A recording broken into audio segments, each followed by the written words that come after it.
Yo creo que ya, ¿no? Aquí está terminando de configurar este hijo de match. Ah, bueno, ahora sí. Eh, Hola, ¿cómo están? Muy buenas noches a todas las personas que se están uniendo a un nuevo Facebook Live del Instituto Eleusis.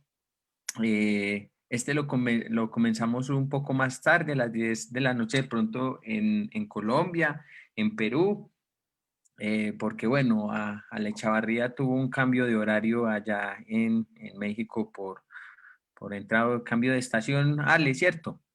Sí, sí, sí, pues más bien regresamos al horario normal nosotros ya. Sí. Nos quitaron el horario de verano y nos desfasamos una hora. No habíamos platicado eso, de hecho, no lo tenía en cuenta. No, yo no sabía Tenía que la a mí idea de no, que sí, yo yo no tenía la idea sabía. de que en todo el mundo pasaba eso, pero creo que no. No, porque yo pensé que México y Colombia, pues, que México y Colombia tenían el mismo horario y que no cambiaba, porque aquí nunca cambia. Sí, más bien yo creo que nos encontramos en el horario cuando hacen el cambio a este horario de verano. Entonces, Sí, pues ya ah, ves. bueno, entonces, bueno, de ahora en adelante las secciones las vamos a estar arrancando a las 9 de la noche hora México, 10 de la noche hora colombiana, en Perú también, ya en Argentina y en Chile ya son las 12 de la noche en este momento, no sé si tendrán cambio de horario, una hora más, una hora menos, uno no sabe. Bueno, como ya hemos venido ya aproximadamente ya más de 3 meses donde venimos reflexionando este texto de Jane Hillman, Reimaginar la psicología, donde en un primer momento estuvimos tratando una de las imágenes de los conceptos principales que Hillman emboza acerca de la psicología, que es la importancia de personificar como una forma de hacer alma, como un factor constituyente de la psique que todo el tiempo está en una función de personificar a través de la patología, de las emociones, a través de muchas circunstancias ante lo que lo humano o este yo consciente no puede hacer nada, sino que es algo que se le impone. Y bueno, ya estamos ya en este segundo concepto que es el de patologización, donde en el encuentro pasado estuvimos trabajando un poco la alquimia también, porque en la alquimia, como comentamos en el encuentro pasado, en las imágenes que se muestran son deformadas, son fragmentadas, son más bien lúgubres, siniestras y que daban cuenta también de que realmente en la alquimia también había una connotación de la psique en una tendencia a patologizar, a fragmentar y a mostrar sufrimiento, dolor, desgarro, etcétera, etcétera, a través de estas imágenes y el arte de recordar o el arte de hacer memoria, que es como una de las capacidades también, es decir, donde la psique también por medio de esas imágenes deformadas, por medio de esas imágenes abruptas, de esas imágenes espectaculares, por decirlo de alguna forma, grotesca, tienden entonces a crear una geografía imaginal de toda su constitución, de cómo ella misma se va entendiendo y se va formando a través de estas imágenes. Es decir, que no realmente las imágenes bonitas, buenas, que son realmente lo que forman a la psique, sino realmente la capacidad que ella tiene para crearse y realmente tener un lugar es a través de estas imágenes grotescas. Y realmente entonces en ese arte de hacer memoria y todo eso es como da cuenta de todo ese proceso de cómo esa geografía imaginal, como la llama Hitman, da cuenta de todo ese proceso del alma. Y bueno, ya ahí más o menos como rememorando un poquito, pero ahora sí, Ale, buenas noches, ¿cómo estás? Muy bien, John. Y sí, tiene razón en esta situación. Yo creo que una de las partes interesantes de Hillman en lo que nos cuenta en este capítulo y que hemos estado viendo hasta ahorita, es que precisamente en em, nos hace fijarnos en la parte oscura, en la parte horrorosa, en la parte monstruosa de la propia psique. En la psicología en general, nosotros tendemos a olvidar esa situación, incluso a evadirla y a obliterarla, es decir, la sacamos de nuestro propio quehacer psicológico. Incluso nuestra necesidad de curar y de tratar son una forma de sacarnos de encima esa situación. Em, no es nuevo esto, o sea, esta parte de del patologizar, de la patología del asumir lo monstruoso de las propias imágenes de la psique, que no es otra cosa sino la monstruosidad de la propia psique. Ya lo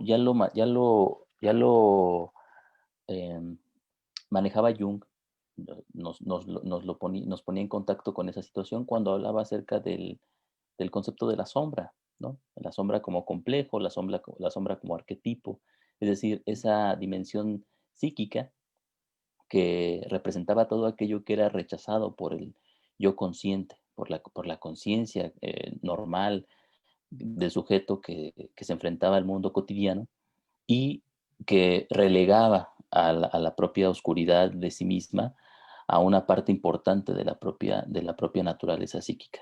Y esta parte importante regularmente era aquello que era eh, no asumido por el contexto cultural en el que se encontraba el sujeto. Esto era la sombra en sí mismo. Esta situación de la sombra la encontramos trasladada a lo que hace Hillman con el término de patologizar, porque precisamente la sombra en términos humanos, sí, ya habíamos dicho nosotros, tiene que ver con aquello que nosotros rechazamos, pero en términos psicológicos, el patologizar es lo que la psicología rechaza de sí misma, aquello que no está dispuesta a ver, aquello que no quiere de alguna manera asumir como propio y que hace todo lo posible por llevarlo afuera. Entonces, Sí, eh, en este sentido, nosotros tenemos como psicólogos una posición determinada gracias precisamente a que hay o a que ponemos sin saberlo a una parte determinante de la realidad en el lado de lo patológico. Para los psicólogos, lo patológico es lo que está fuera de nosotros, lo que no es nosotros, lo que nosotros tenemos que tratar, curar y remediar, ¿no? Nosotros mejorar. mejorar, exactamente. Tenemos la noción de que las cosas tienen que fijarse y asumir nuestro propio punto de vista acerca de cómo deben de ser. Hay un ideal de cómo las cosas se tienen que desarrollar, de cómo los fenómenos se tienen que construir a sí mismos, y si no cumplen con ese ideal, pues entonces tienen un problema. Y nosotros, los psicólogos, existimos gracias a esa necesidad de mejorar la situación. Pero Sí, Gil, sí, sí, que en relación a eso que vos estás diciendo, el psicólogo entra a ser como un denunciante de la patología, como alguien que llama la atención, como alguien que alerta sobre algo que no debe de estar ocurriendo dentro del proceso psicológico, algo que no debe estar ocurriendo dentro de la persona, algo que no debe estar ocurriendo dentro de la cultura, algo que no debe de estar ocurriendo dentro de los procesos de desarrollo de la psique, pero que a medida de que se ha ido avanzando, el psicólogo surge no tan diferente como el sacerdote, como un normalizador de la patología, como un educador de la patología, como algo que la patología no debe de estar en nosotros, que toca exorcizarla, expulsarla, porque no debe de estar en nosotros como sujetos para poder ser funcionales, adaptables, competitivos y por ende entrar en unas conductas normalizantes de un buen bienestar, de un bienestar, de una constitución de ego conocimiento o de ego realización, como lo llama Enrique Skenazy, que no es otra forma que el rechazo como tal a lo que son estos procesos patologizadores que tiene la psique y que es como tal, una forma en la cual ella se expresa, una forma en la cual ella también da también a entenderse y que en la medida en que más se denuncie, en que más se quiera expulsar, ella con más potencia, con más vehemencia y con más energía se va a imponer porque entre más como nos hemos dado cuenta en estos últimos años, los psicólogos denuncian y lo mismo la psiquiatría. Para el 2020 la enfermedad más va a ser la depresión, el trastorno límite de personalidad, la ansiedad, la crisis existencial. Entonces, si si los psicólogos supuestamente tienen todas estas técnicas y todos estos recursos y todo este saber científico, disciplinario, técnico, etcétera, etcétera, para mejorar eso y para denunciar eso, porque, porque han aumentado muchísimo más, porque se ha desbordado muchísimo más y porque ellos dentro de ese saber y todo lo que tienen no logran contener entonces todo eso a pesar de que lo denuncien, porque no han logrado aún todavía darse a entender que uno de los procesos que tiene la psique es precisamente el patologizar, el enfermarse a ella misma, porque estamos llenos de enfermedades, como vos lo decías una vez en una conferencia y como lo Hillman dice también, en esas morbidades que hacen parte de nuestro proceso, pero que nosotros no tenemos aún esa capacidad de poder llevar conciencia a esos procesos psicológicos que ocurren y que se nos imponen y que es el ego quien realmente sufre toda esa descarga. Pero los psicólogos entonces llevan al ego entonces a que se haga responsable de eso, a que el ego se tiene que mejorar, a que el ego se tiene que realizar, a que el ego se tiene que autoconocer, sin darse cuenta que es un proceso que se está dando fuera de él y que él es el que está sufriendo toda esa descarga. Sí, siempre que hay una necesidad de curar, una necesidad de elevarse, una necesidad de expandir, de mejorar la situación, de integrar y todo eso, el que está hablando es el ego, ¿no? Fíjate que en algo importante, yo no había caído en la cuenta realmente, aunque lo manejaba así, yo no lo tenía tan claro hasta que lo vimos, precisamente lo discutimos con Ale Vica en una clase. El ego, en este sentido, nosotros no tenemos que asumirlo como una entidad, como algo que está ahí, como algo que existe de manera substancial. O sea, no es que haya un ego y un alma como cosas que existen en algún lugar. Son perspectivas, ¿no? Esa parte a mí me quedó muy clara en la clase de Ale, cuando él precisamente asume nos comenta que nosotros tenemos que entender al ego como una perspectiva en particular. Y tiene mucho que ver con esto que decía Hillman al principio de su libro. El alma es una perspectiva a través de la cual nosotros vemos los fenómenos de manera psicológica. El ego es otra perspectiva, pero una perspectiva que ve las cosas de una manera hasta cierto punto limitada. Limitada porque eh, se limita a sí misma para poder asumir ciertas necesidades específicas del organismo humano, pero no permite que otras visiones extras, si otras visiones diferentes emerjan y se vuelvan importantes. Entonces, cuando el ego cobra demasiada importancia, cuando la visión del ego se configura como hegemónica, las demás visiones, ¿sí? La pluralidad, el politeísmo del alma, dice Hillman, no puede expresarse de otra manera que no sean las patologizaciones, ¿no? Las patologías, las imágenes ruinosas, el sufrimiento y la pasión de la propia psique. Entonces, exactamente en este punto, nosotros tendemos a fijarnos solamente, a fijarnos como si estuviéramos fijados, como si estuviéramos fijos en un punto, en la perspectiva egoica. No es que la perspectiva egoica tenga un problema en particular, es decir, tiene su función determinada, pero también hay otras tantas perspectivas que se nos aparecen de otras formas. Y la manera favorita de aparecer de estas perspectivas ante la hegemonía del ego es a través de la patología. Fíjate, yo cuando regularmente en terapia, cuando los pacientes llegan, lo primero que asumen es que bueno, hay dos situaciones, ¿no? La cultura psicológica nos ha educado, o sea, nos ha educado de tal manera que cuando nosotros llegamos al consultorio, si los pacientes llegan al consultorio, ya llegan con un discurso psicologizado, ¿no? Llegan con una narrativa acerca de su propio problema que está basado en lo que la cultura asume como psicología. Entonces dicen, o sea, ya no dicen como en algún momento decían, eh, quíteme mi problema, ¿no? Sino ayúdame a encontrar el significado de mi problema y aprender de él, porque El sentido. sí, porque sé que es una enseñanza que me viene y toda esa situación. Sí.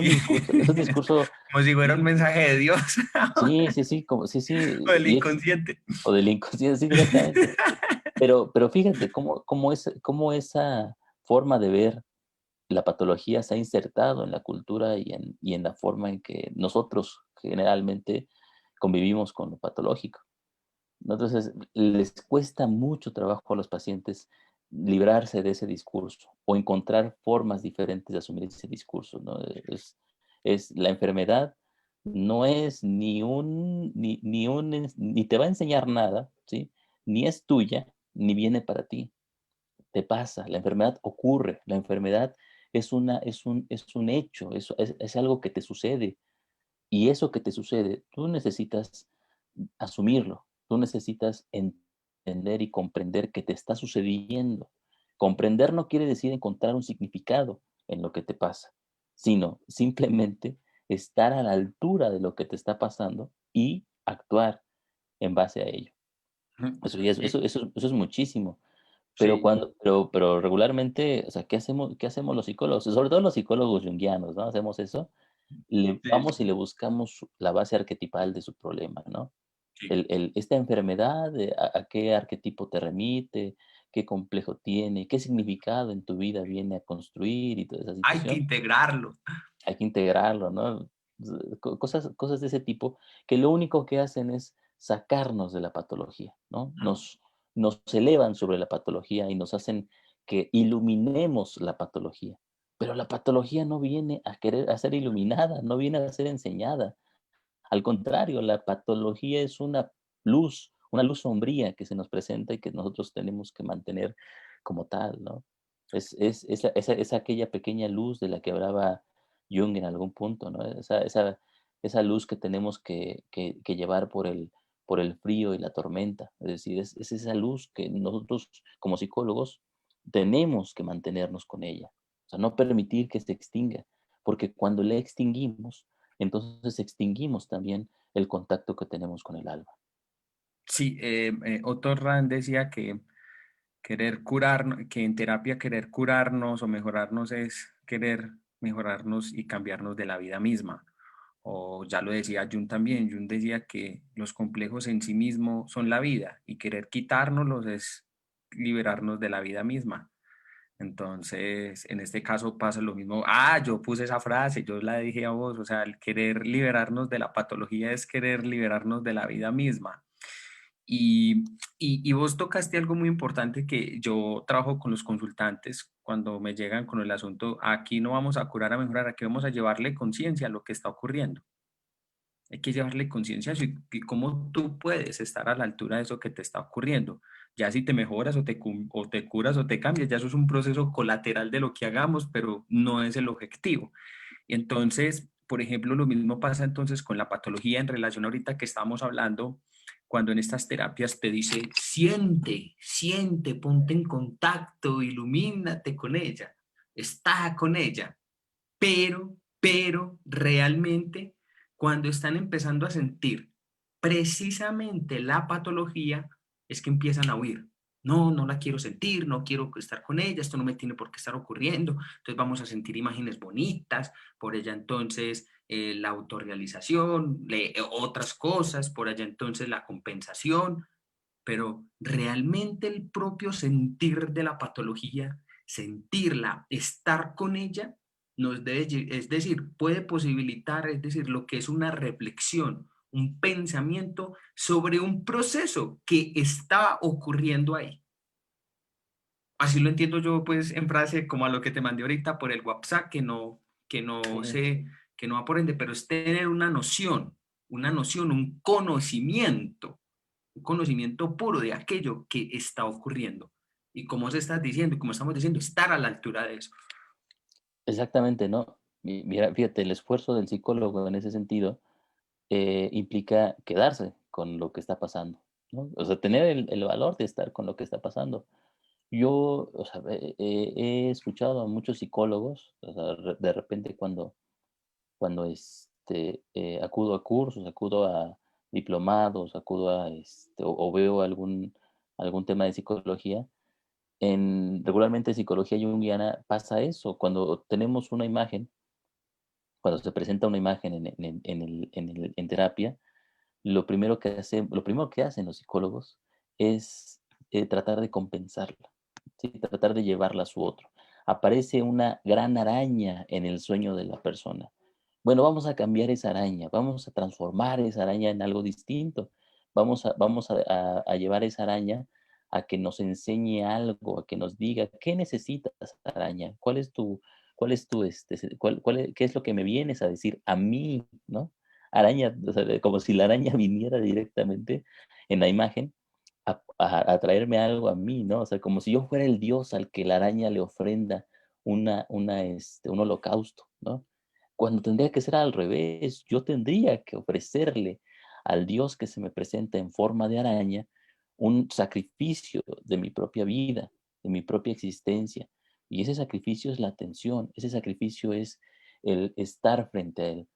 Cuando los cuando los antiguos griegos, por ejemplo, sacrificaban, ¿sí? O en los rituales eh, hebreos, cuando se sacrificaba algo al dios, ¿sí? A cualquier dios, lo que se hacía no era realmente, perdón, lo que se hacía era quemar aquello que se sacrificaba.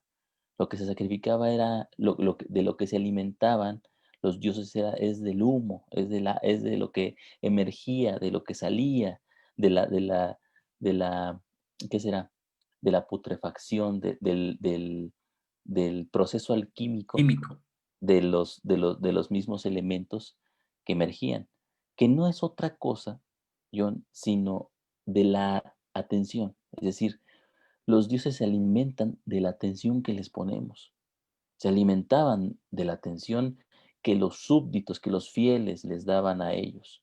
O sea, no importaba realmente lo que sacrificaran, lo que importaba era precisamente el acto de hacer el sacrificio, porque era el alimento de los dioses es la conciencia de los propios sujetos de que existe, ¿no?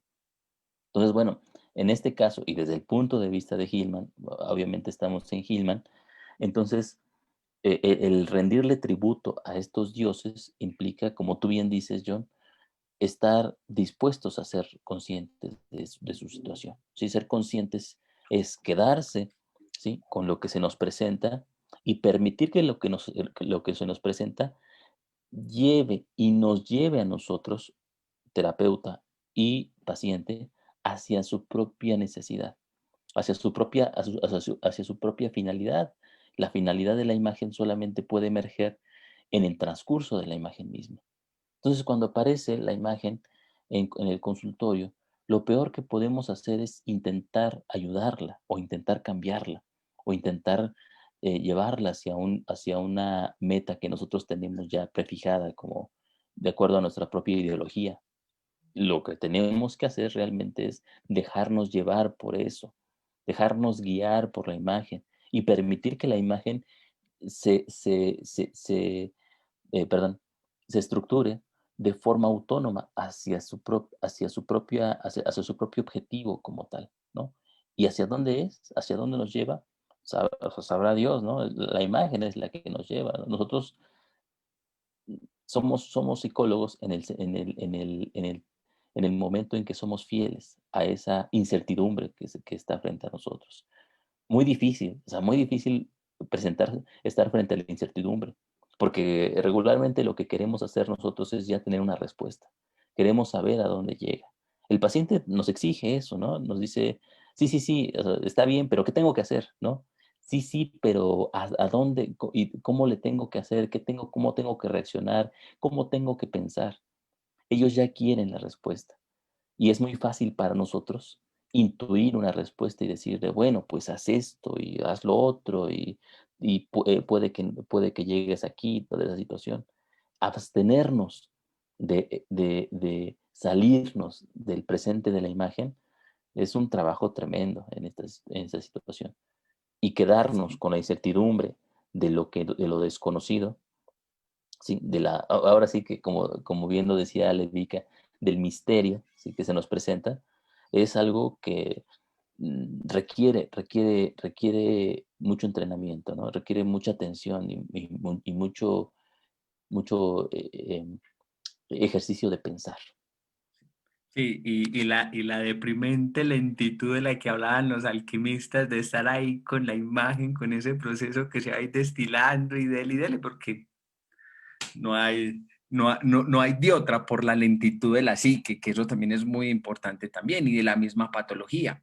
Ujú. Entonces, realmente la constitución de la psique en una tendencia es al patologizar, es atender. Entonces el psicólogo cambia, cura, mejora, lleva, ofrece técnicas, recursos, un montón de cosas que lo único que posiblemente pueden hacer es que la patología la meten por debajo de la alfombra, la ponen, la meten en un rinconcito, la dejan por ahí, bueno, por allá está bien, listo, ya se curó, ya se mejoró, pero desgraciadamente, aunque ellos no lo crean, ese proceso sigue estando ahí, esa patología sigue ahí, latente todo el tiempo.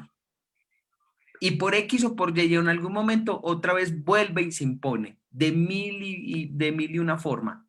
Entonces, no es algo que de lo cual nos podamos librar. Y los psicólogos junguianos, el que sea, pero generalmente nosotros que somos junguianos, partimos mucho entonces de eso, de curarla, de mejorarla, de llevarle entonces otra imagen, entonces quitémosle esta y pongámosle esta, encontrémosle entonces el significado entonces arquetipal, encontrémosle entonces a ver a qué Dios nos está remitiendo, a qué arquetipo. Entonces, con la patología hay un proceso, como llama Enrique Skenazy, de formalización, de ponerla en una forma, en un esquema preestablecido, ya dicho, prepensado, ya hecho que no da lugar realmente a que la patología se desprecie a sí misma y siga su propio desarrollo, sino que la cogemos y la encajamos porque, como vos estás diciendo, no hay realmente ese ejercicio, es decir, hay una huida del pensamiento, hay una huida de la imaginación.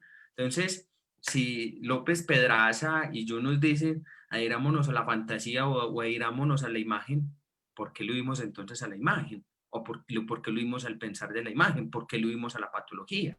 ¿Por qué lo vimos a un proceso que se está dando ahí?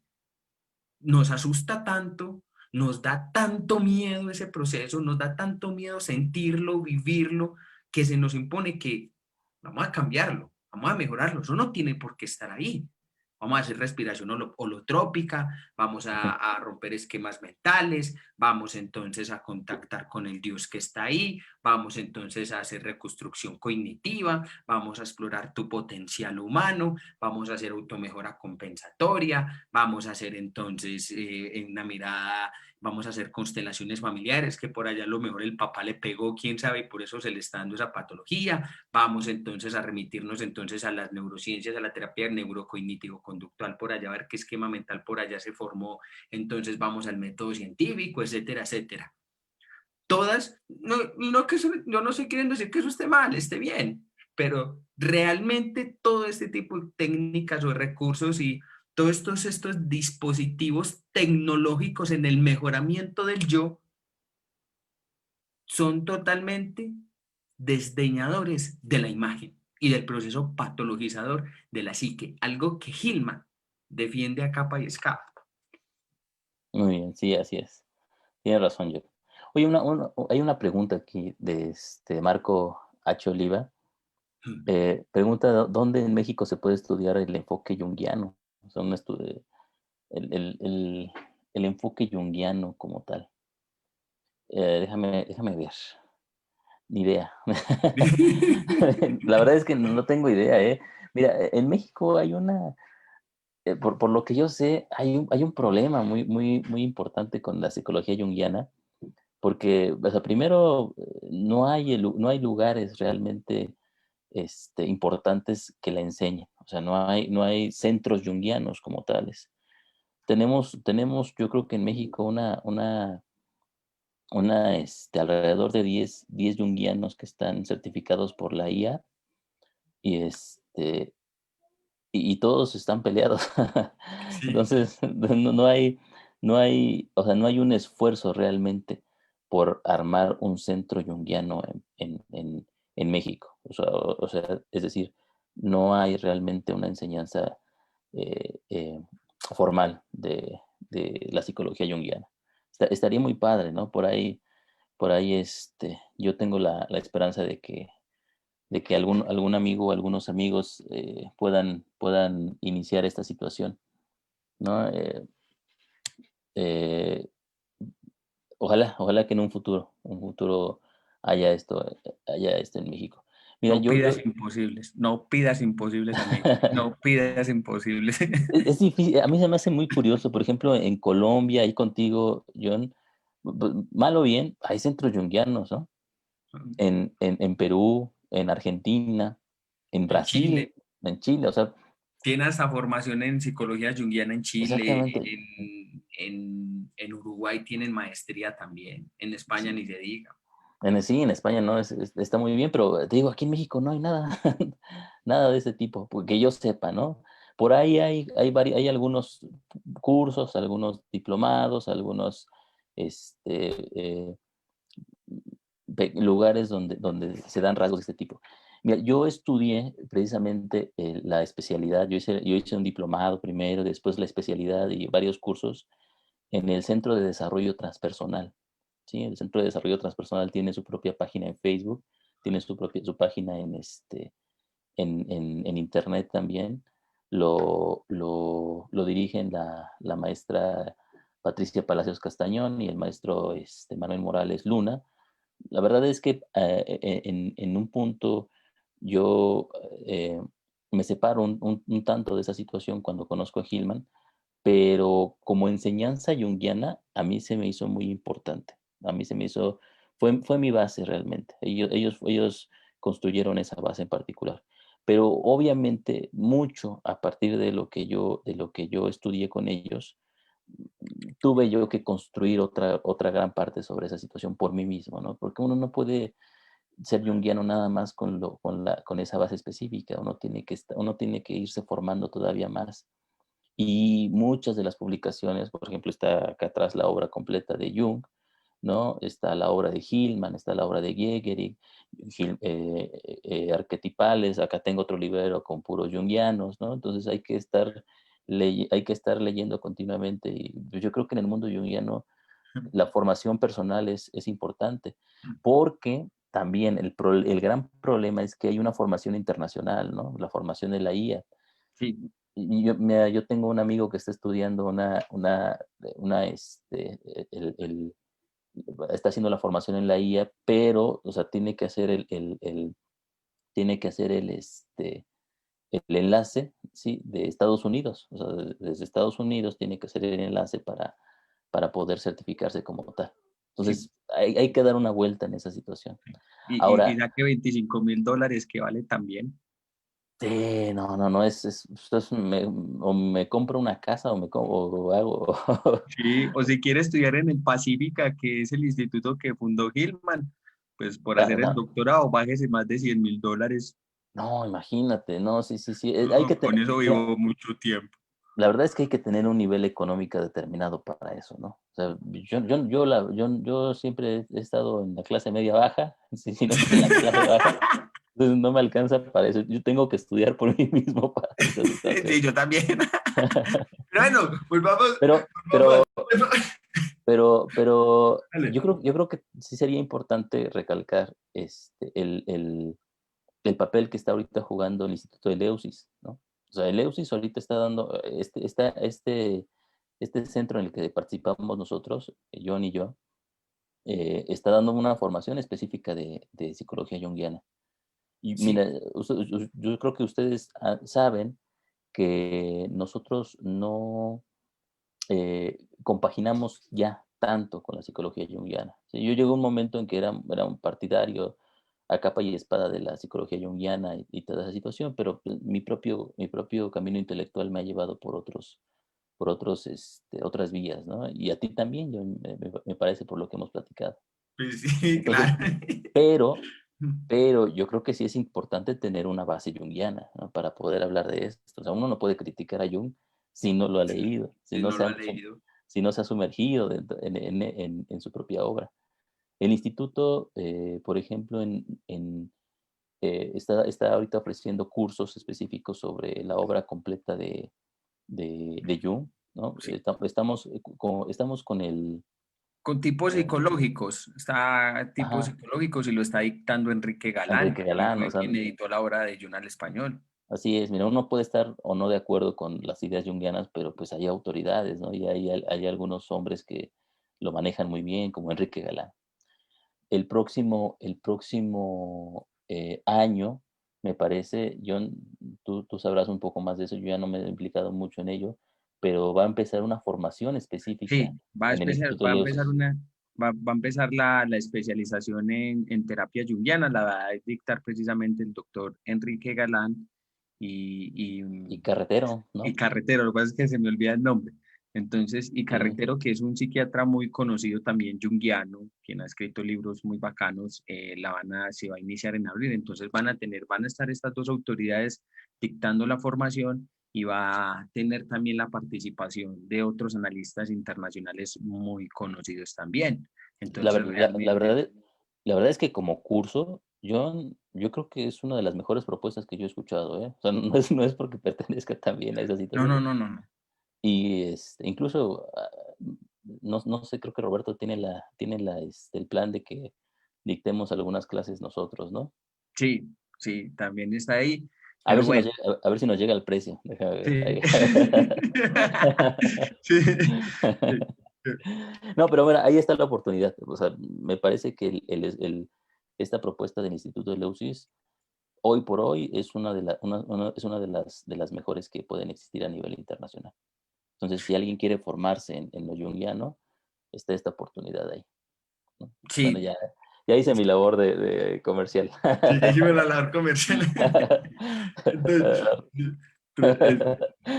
es, es tremendo. Bueno, sí, y yo también estoy dictando el curso Jun aplicado a la vida cotidiana también los días jueves, por si Exacto, hay sí, sí, sí. interesados también. Entonces, Sí, bueno, vamos a muy, muy arrancar la importante. segunda corte. Exactamente. Entonces ahí están.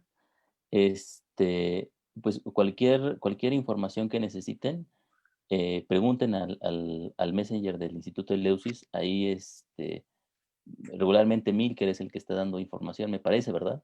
Sí, Milker, Jorge, o yo hay veces también respondo, entonces ahí les estamos respondiendo. Pregunten ahí sus dudas, la apertura de cursos, y ahí los atienden muy, muy bien y en poco tiempo. Bueno, listo. Muy bien, Ahora entonces sí, ahí está la situación. Ahora, ya hicimos el aviso parroquial. ya. Muy bien. Ahora, el punto de esta situación, yo nos habíamos quedado precisamente en el tema de la incursión en la patología como crucifixión. Ya vimos tres formas culturales de la propia patologización. Una es la alquimia, ¿sí? Que Sí, ocurrió hace varios siglos. El otro es el arte de la memoria, que también terminó con el Renacimiento, aunque todavía obviamente tiene sus vaivenes. Y el siguiente que nos presenta Hillman es la religión cristiana, ¿no? Esta imagen precisamente que tenemos nosotros del cristianismo acerca de la vida de este personaje, ¿no? De este personaje mítico, porque realmente en este sentido es un mito no porque sea falso, sino es un mito porque es una narración importante dentro de la cultura occidental que va determinando nuestra propia relación con la cultura. El mito, por ejemplo, nosotros no podríamos entender a un personaje tan importante como Nietzsche si no fuera en relación con el cristianismo, con la figura de Cristo. Nosotros no podríamos entender a la ciencia también si no fuera como un desarrollo del propio cristianismo. Y nosotros no podríamos entender la cultura actual y la moral de nuestra propia profesión como psicólogos si no es por la moral cristiana. por la vida. Entonces, eh, sin embargo, nos detenemos poco nosotros en precisamente la parte patológica de la propia imagen del cristianismo, ¿no? El cristianismo nosotros lo confundimos a veces con una sola faceta de sí misma, con el amor, la comprensión, el hacer las paces con el prójimo y toda esa situación, ¿no? O sea, la bondad la bondad y lo bonito del mensaje Sí, cristiano, cristiano. ¿no? Sí, y la Pero, sumisión. pero el Nuevo Testamento el Viejo El Testamento Viejo Testamento es es muy terrible. belicoso, es guerrero, Exactamente. terrible, de un Dios cruel, celoso, sadomasoquista también. Luego sadomasoquista porque disfruta ver a sus pueblos dándose en batallas, narcisista, cruel. Bueno, por eso surgió el Nuevo Testamento, porque, uy, no, esta gente se me va a terminar matando. Bueno, y se le mató. Es un dios, lo que pasa es que realmente los dioses nunca han sido, Bueno, hasta ahorita, hasta nuestra propia concepción moderna, los dioses nunca han sido buenos, o sea, los dioses nunca han sido figuras únicas que nos den un ejemplo moral. O sea, los dioses griegos, o sea, imagínate, o sea, Zeus, metiéndose con cada mujer que conocía, ¿no? Hércules matando a sus propios hijos, los dioses acostándose, matando, destruyendo, encolerizándose, envidiosos, engañándose los unos con los otros, ¿no? Entonces, haciendo que las hermanas, por ejemplo, en el caso de Apolo, cuando cogió a su hermana Artemisa y le dijo que le disparara por allá ese venado y ese era el hombre que ella más amaba y cogió y lo mató y le dijo, ese es el hombre que tú amas y se lo hizo matar. cosas así, Maldicen, todo. Entonces, exactamente, o sea, la religión realmente y el mito son un contenedor de patologías. Nosotros queremos ver lo bonito en la religión, nosotros queremos ver la parte positiva, ¿no? Positiva según nuestros propios criterios, pero la religión es una muchedumbre de demonios interiores. Y que está bien que así sea, tiene que ser así de esa forma. Los dioses no contienen solamente, perdón, no contienen solamente, no son un ideal al que tengamos que aspirar como tal. Los dioses precisamente son la contención de todo, de la totalidad psíquica. Es decir, los dioses son el máximo elemento, la máxima potestad de una imagen psíquica, autoridad, ¿perdón? la máxima autoridad. Sí, sí, sí, sí, sí, o sea, una imagen psíquica llevada a su apoteosis. Entonces, cuando nosotros nos preguntamos cuál es nuestra propia religión y cuál es nuestra propia deidad, pues tenemos que fijarnos también en la imagen de Cristo. Hace muchos años, John, hubo una película, ¿te acuerdas? No sé si te acuerdas de ella, La Pasión de Cristo de Mel Gibson. Uy, sí. Sí, Veo fue y yo conocí mujeres viejitas que lloraron, que se desmayaron, que terminaron en el hospital. Sí, seguro, seguro. una película muy polémica precisamente por el grado de violencia que reflejaba, ¿no? O sea, yo recuerdo la escena donde estaban este, eh, eh, latigando a Cristo, ¿no? El látigo era un Sí, látigo esa te iba a decir yo, era un grotesquísimo. látigo romano, ¿no? O sea, la carne era arrancada y era la visión explícita de esa situación. Entonces, o sea, muchos condenaban esta violencia con la que se retrataba la figura de Cristo. Pero realmente la violencia está ahí, la violencia en el Nuevo Testamento existe. O sea, en algunos momentos, Cristo no es una figura solamente de paz, o sea, Cristo es una figura muy, muy belicosa también. Cristo es una figura muy, muy, muy hostil hasta cierto punto. O sea, no aguanta ciertas cosas, no asume ciertas situaciones, es tajante. Es una espada que viene a dividir realmente, ¿no? O sea, cuando él rechaza la antigua tradición y asume que se tiene que cambiar, eso es una violencia tremenda contra la propia cultura de su época y en el momento en el Sí, que nace. o Entonces, también cuando expulsó a los comerciantes y todo esto del templo del Señor porque lo estaban profanando, etcétera, etcétera, cuando era propio de una cultura de su propio tiempo que se estaba dando. Entonces él también ahí tenía una connotación muy moral muy fuerte también de cómo querer cambiar, mejorar y que esto no es lo que quiere mi padre. exactamente, ¿no? El punto culminante de esta situación es la crucifixión. Cristo siendo torturado, burlándose de él, toda esa situación, tiene que vivirla. O sea, no es solamente que eso le haya pasado por azar del destino, sino que en la propia imagen misma, como tal como sucede, esto tiene que ocurrir.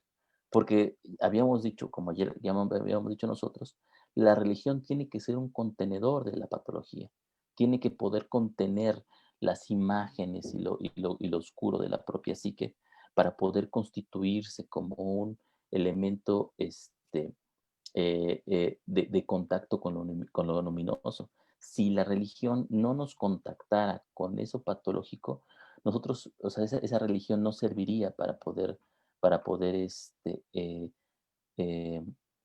hacer o para permitir que la persona, que el sujeto, se contactara con la parte divina.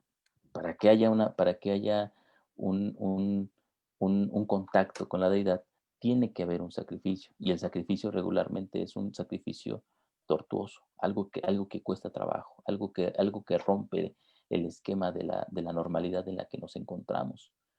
La imagen de Por ejemplo, Cristo en ahí los... tenemos el sacrificio que hizo, eh, ay, es que se me va, que creo que fue Jacob con Isaac, ¿cierto? Sí fue Jacob,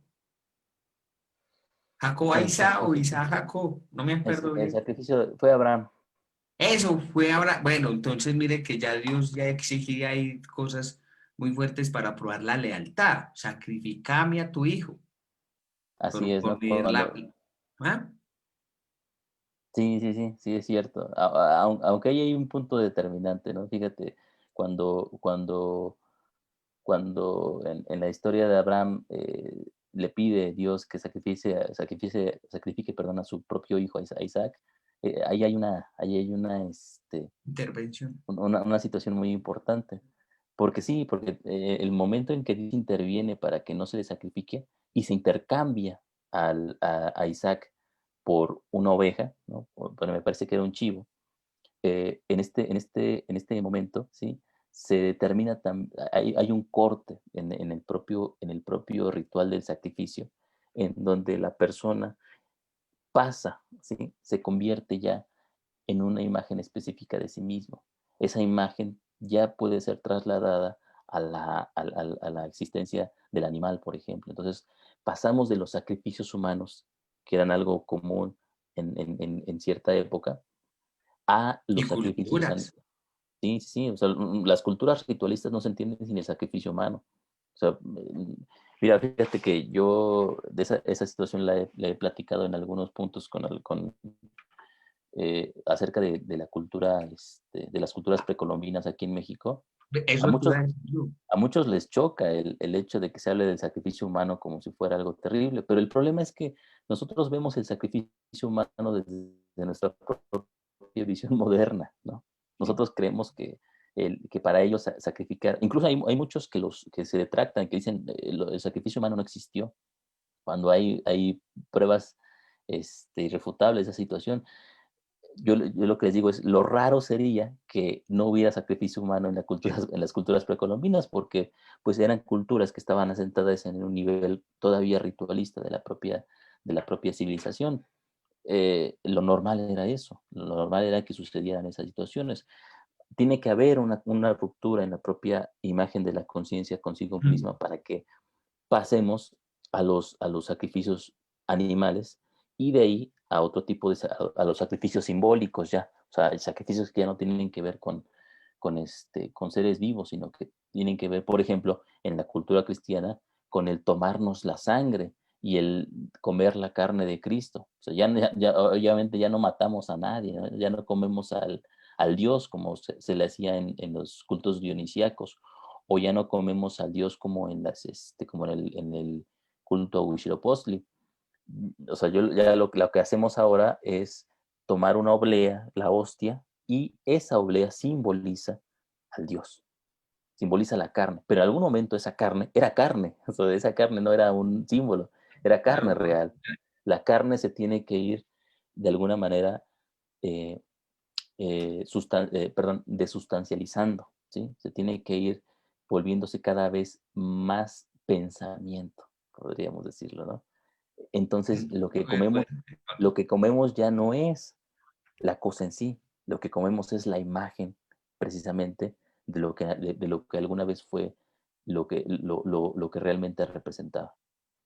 Bueno, esto que no aceptamos de la religión es precisamente algo importante de la religión. Y en el momento en que ya no determina, la religión ya no asume su propia patología, la propia oscuridad de su dogma, ¿sí? De sus creencias, del discurso en el que se asienta la misma, en el momento en que lo grotesco ya no aparece.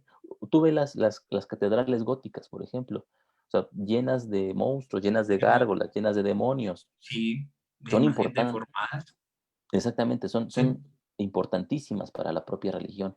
La religión tiene que tener esa otra parte. ¿Qué sería la creencia en Dios si no hubiera demonios, ¿no? Si no hubiera el mal, si no hubiera aquello grotesco que nos pone en contacto con Dios? Precisamente, si hay una caída, o sea, si tiene que haber pecado para que haya salvación, tiene que haber una caída para que haya una esperanza del regreso al paraíso. No es que haya una o que haya otra, sino que existen en un proceso dialéctico en el sí, cual, en el cual se van alimentando una con otra. Fíjate, John, la primera cosa que leí de Jung, yo alguna vez, y que a mí me impactó cuando lo leí hace muchísimos años, no fue de Jung realmente, ¿no? Fue el ensayo sobre la figura de Satán en el Antiguo Testamento, en su libro Simbología del Espíritu. Cuando Jung incluyó ese ensayo, que no, es el único ensayo que no es de él en ese libro, ¿no?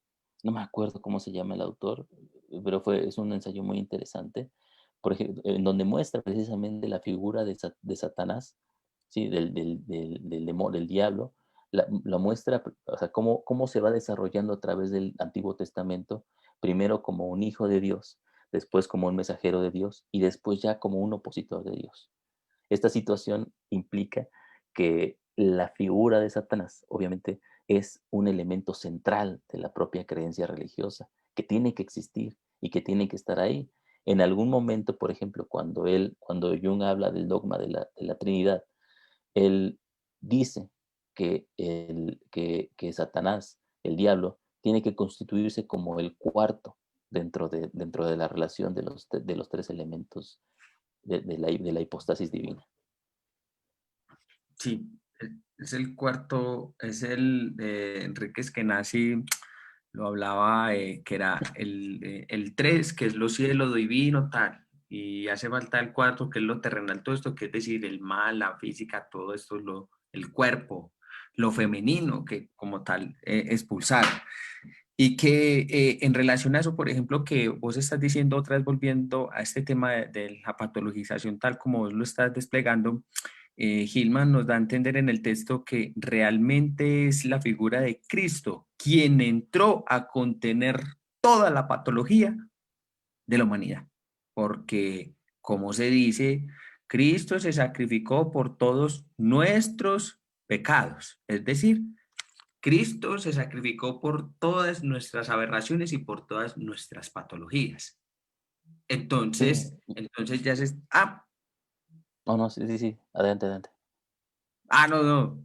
Entonces, al hacer esto, entonces Cristo, entonces es decir, que en la religión en sí misma, toda ella era un contenedor totalmente de la patología. O sea, que realmente la función que tenía la religión era una connotación netamente de contener toda la patología de la humanidad.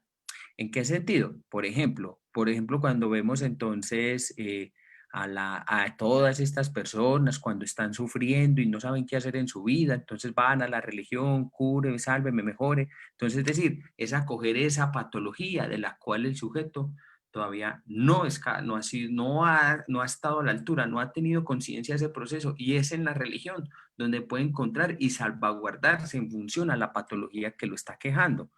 Entonces, en relación a esto, Gilman también decía algo que a mí me llamó mucho la atención también en el texto, y es que, bueno, que realmente tú no puedes comprender una cultura sin comprender la religión, porque marca un hito importante, un punto nodal dentro de una función trascendente, es decir, de cómo esa religión también ha sido constitutiva en esa cultura, de los procesos patologizadores de la propia cultura Así y es. que no está fuera. Sí, fíjate que una de las recomendaciones que a veces hacía Jung acerca el proceso terapéutico en algunos pacientes era regresar a la religión, ¿sí? Yo creo que Jung no lo hacía completamente consciente de cuál era el punto que se trataba ahí, pero si lo pensamos desde la visión de Hillman, por ejemplo, ese alegato implica la oportunidad del sujeto de asumir otra vez la sombra que hay en su propia cultura y que en muchas ocasiones la no asunción de esa misma sombra es lo que se expresa en la neurosis personal. Entonces, regresar a la religión tiene una función curativa, es un factor curativo, ¿no? Como diría Ale Yo- en el curso específico. Sí, pero también Jung lo muestra, por ejemplo, en el texto de Vida Simbólica, ante una muchacha muy inteligente, judía y que estaba muy neurótica, entonces Jung le dijo, tu neurosis es porque te has alejado de Dios, vuelve otra vez a las sendas de Dios. Pues Ujú, es o sea, algo que, pues yo no nosotros sé. vemos en sí, sí, sí, no, o sea, es curioso, o sea, te digo, hasta qué punto nosotros tendríamos que pensar y analizar ese propio mandato de Jung, ¿sí? Como una expresión de una intuición que nace de la relación que tiene con el paciente en ese momento. O sea, volver otra vez, por qué le dice volver otra vez? Yo no sé si Jung estaba totalmente consciente de la situación, pero si te digo, si lo vemos desde el punto de vista de lo que estamos ahorita revisando, entonces, hay una lógica en ello, ¿no? O sea, regresar a la religión implica volver otra vez a contactar con aquello que está escindido de la relación con el sujeto. ¿Estoy congelado? No, ¿verdad? No, Ya no, no, no, regresé. no, no, no estás congelado. Me marcaba conexión inestable. Sí, sí. Ahora el problema de esta situación de la religión en específico, John, es cuando tomamos a la religión precisamente y la convertimos en ideología, en un dogma, en algo literal, ¿no? Cuando la literalizamos, que es la palabra, una de las palabras importantes en Hillman, cuando solamente vemos a través de un punto de vista determinado y no nos movemos de ese punto de vista, o sea, para nosotros la religión es esto y no es otra cosa. En otro momento, Cristo, por ejemplo, era, por ejemplo, en la Edad Media, y antes, Cristo era relacionado con otros tantos dioses que se conocían, ¿no? O sea, era relacionado con Hércules, era relacionado con Mitra, con muchos héroes de la propia de los pueblos en los que se insertaba el cristianismo. Entonces, cuando Cristo era visto desde muchas facetas, la patología podía campear a sus anchas y podía ser contenida por el proceso religioso. Pero el momento en que Cristo se convierte en una figura determinada, de la cual no podemos salirnos y no podemos imaginar algo distinto, entonces ello se empieza a estructurar como un dogma determinado, un dogma fijo. El que haya un dogma fijo implica entonces que ya solamente tenemos una forma de poder seguir el proceso y descartamos todas las demás formas. Hillman lo presenta mucho con algo que también a ti te gusta, John, presentar también, el tema de la depresión, ¿no? En el tema de la depresión, dice Hillman, cuando lo fijamos en el concepto religioso y en la imagen fija de Cristo, nosotros ya no podemos contener los elementos patológicos de la depresión y buscamos salirnos de ellos, porque Cristo, ¿sí?, resucita al tercer día, ¿no? Sí muere, sí baja al infierno, pero se eleva. Entonces nosotros creemos y tenemos la noción implícita, no reconocida, de que cuando nosotros caemos y nos vamos hacia el inframundo, tenemos que emerger, tenemos que volver a salir. Y es la esperanza de todos nosotros y la esperanza de todo psicólogo. La crisis siempre tiene que traer un renacimiento, siempre tiene que traer una reconstrucción, siempre tiene que sacar lo mejor de nosotros. Pero esa es una opción entre otras tantas, ¿no? No sabemos nosotros si la depresión quiera mantenerse ahí, si el punto focal determinado tenga que ser mantenerse en la lentitud, como a ti te gusta llamarlo, y en la oscuridad de este mismo proceso que nos sumerge en el inframundo. en un sueño, perdón, sí, en un sueño de Jung, con una paciente, él soñaba que la paciente estaba en una fosa y estaba hundiéndose, eran como arenas movedizas, como un pantano. Y entonces ella le pedía que la ayudara a salir. Y él le decía, no, o sea, no afuera, sino más profundo, ¿no? Precisamente, el proceso psicológico implica una noción completamente distinta a nuestro propio sentido común acerca de cómo tenemos que enfrentar los fenómenos patológicos. No salirnos de ellos, sino al contrario, sumergirnos en ellos, meternos en ellos. De alguna forma, entender que nuestra propia vida no es nuestra vida es la vida de los entes patológicos, de las figuras e imágenes patológicas que nos pueblan. Entonces, cuando ellos aparecen, no podemos nosotros eliminarlos a través de la curación o a través del tratamiento, sino que tenemos que permitir que ellos nos traten a nosotros, ellos nos curen a nosotros, no porque estemos mal o porque estemos enfermos, sino porque precisamente debe haber o necesita haber una dialéctica, un proceso recurrente entre lo patológico y la curación, ¿sí? O sea, tiene que haber lo uno y lo otro. La curación también es una imagen concurrente, o sea, también tiene que existir y también está ahí presente y le da realce a lo patológico. No puede existir lo uno sin lo otro. Están ligadas, o sea, no están separadas y son contradictorias la una a la otra, pero se complementan. Entonces, ¿cuál es el problema entonces en este caso? Por ejemplo, en la incursión, entonces, en esta cuestión de la crucifixión, entonces, cuando la religión se vuelve toda la contenedora de todos estos procesos de sufrimientos y patológicos de la psique. Entonces, como lo muestra entonces Hillman, que el cristianismo como tal se volvió entonces la abarcadora y la abrazadora de toda verdad, posesión y salvación y curación de todos los sufrimientos y la maldad del mundo, porque entonces Cristo se crucificó por nosotros allá y contuvo toda la maldad del ser humano, toda su patologización, etcétera, etcétera, pero que en últimas instancias Hillman también da a entender que dentro de sí misma la religión, como vos estabas diciendo, Ale, entonces hay también deformidades, patologización, sufrimiento, etcétera, etcétera. O sea, que no están separados, que no se pueden desligar.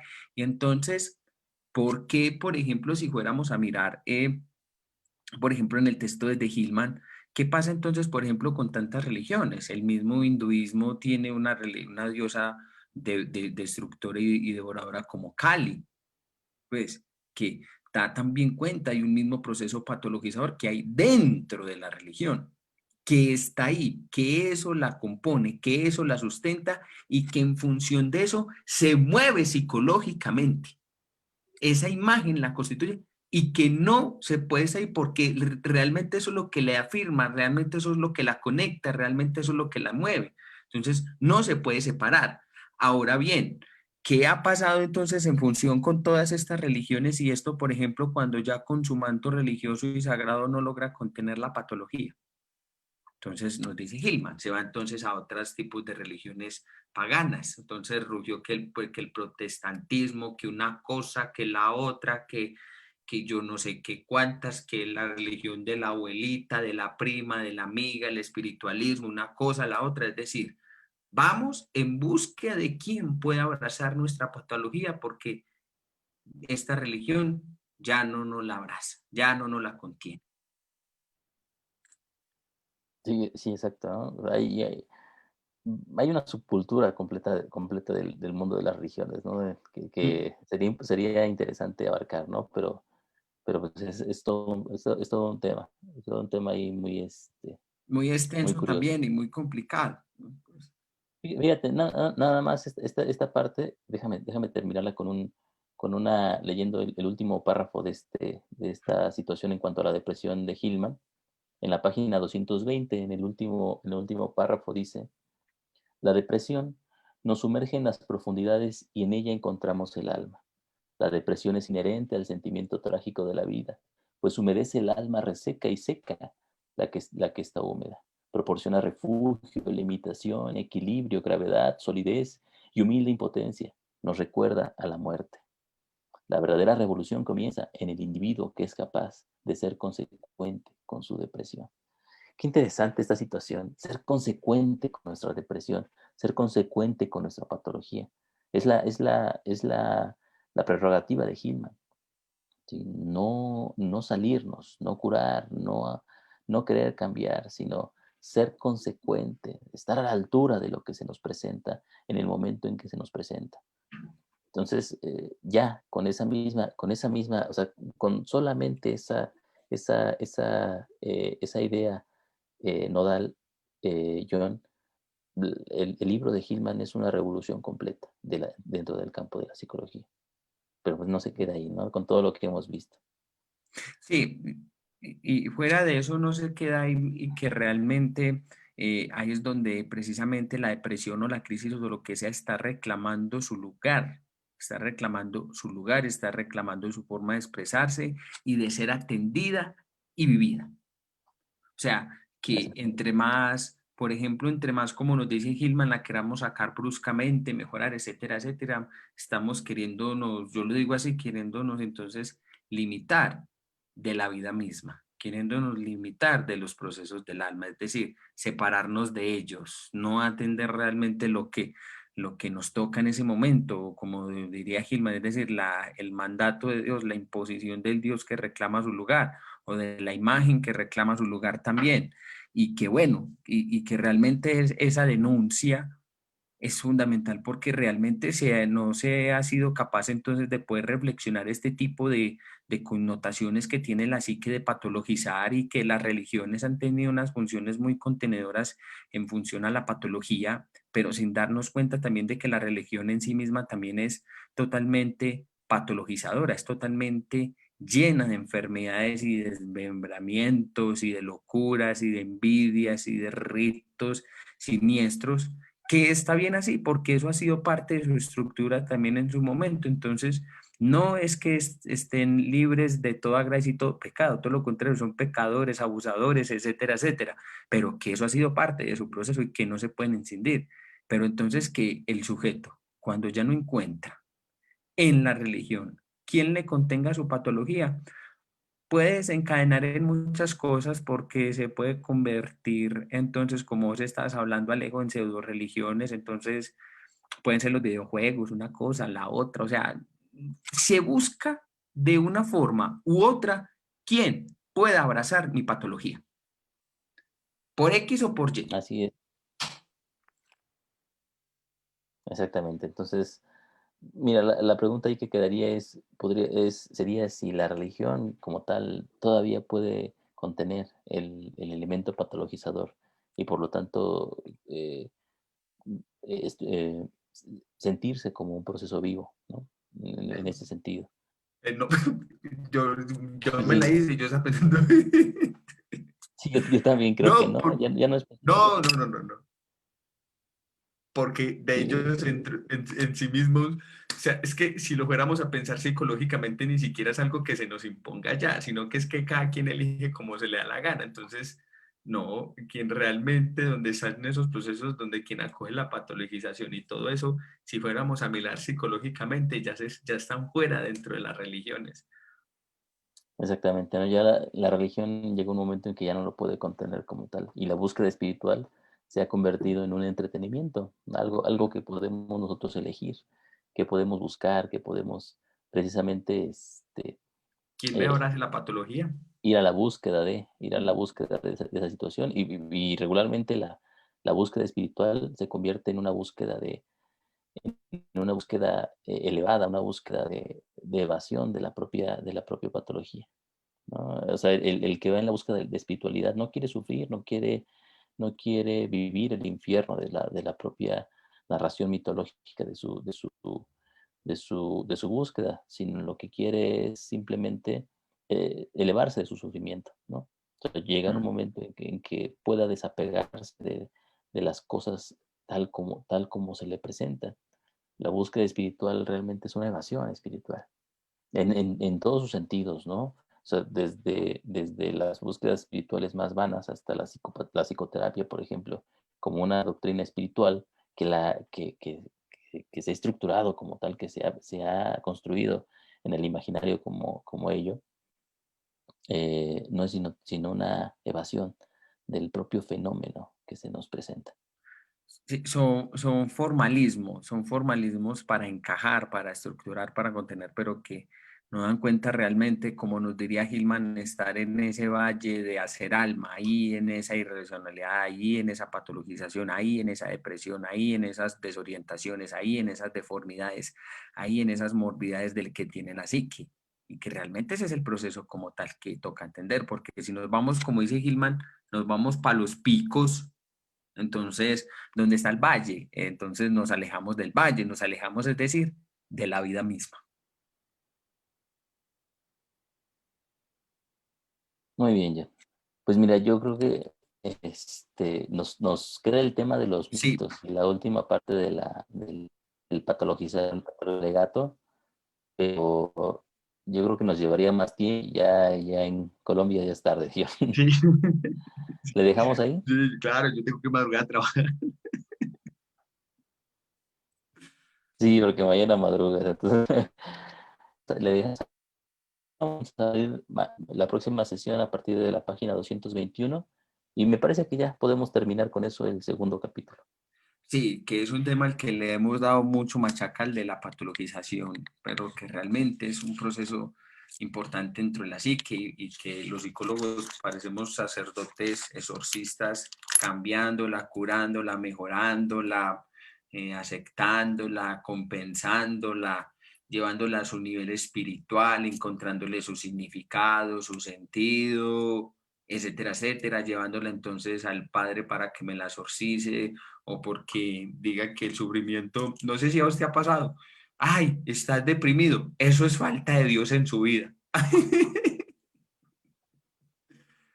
Ojo, yo eso lo respeto mucho, solo que me parece Ujú. muy curioso cuando lo dicen, ah, estás deprimido, estás ansioso, eso es falta de Dios en su vida. Tenés crisis existencial, falta de Dios en su vida. Es decir, claro, falta de quien le contenga entonces la patología. Entonces nos vamos a lo espiritual. Sin sentir a profundidad la patología misma y poder tener una conciencia de eso que ocurría ahí para acompañarla y estar a la altura de la misma. Fíjate, nada más antes para completar eso que tú dices, John, para Hillman, el Dios es la patología. Claro, es que Nazi lo decía de una manera muy hermosa cuando yo escuchaba, cuando estoy sufriendo, cuando estoy llevando, estoy mal, él lo decía, lo ponía en relación a los griegos, cuando los griegos estaban atormentados o angustiados o desesperados o se sentían mal, ellos decían, ¿a qué Dios tengo que atender? ¿Qué Dios está ahí que exige mis servicios? Ujú, ujú. No que tengo que hacer yo, no a dónde tengo que ir, no que se me tiene que enseñar, sino que Dios se ha presentado. Sí, ¿qué Dios hay que atender? Bueno, a todas las personas que nos acompañaron, muchísimas gracias. No les vamos a hacer los avisos parroquiales porque ya los hicimos. De todas maneras, recuerde que los días sábados tenemos lo que es entonces las entrevistas a grandes eruditos y conocedores de la psicología junguiana y de otras disciplinas. Y bueno, y que el Instituto Leusis entonces ya se está dando, entonces se está impartiendo el curso con el doctor Enrique Galán de la obra más importante de Jung, que lo dio a conocer, y la obra más psicológica que es Tipos Psicológicos, donde ya se lleva un primer encuentro. Quienes aún estén interesados nos pueden escribir ahí en interno y con mucho gusto le estaremos respondiendo. Le mandaremos también la grabación del encuentro pasado como para que se pongan a tono si todavía están interesados. Y bueno, yo los días jueves tengo el curso Jung aplicado a la vida cotidiana y bueno, y estén atentos como a todas las actividades que tenemos en el instituto. Que tengan una excelente noche. Muchísimas gracias y nos vemos dentro de 8 días. Cuídense, hasta luego.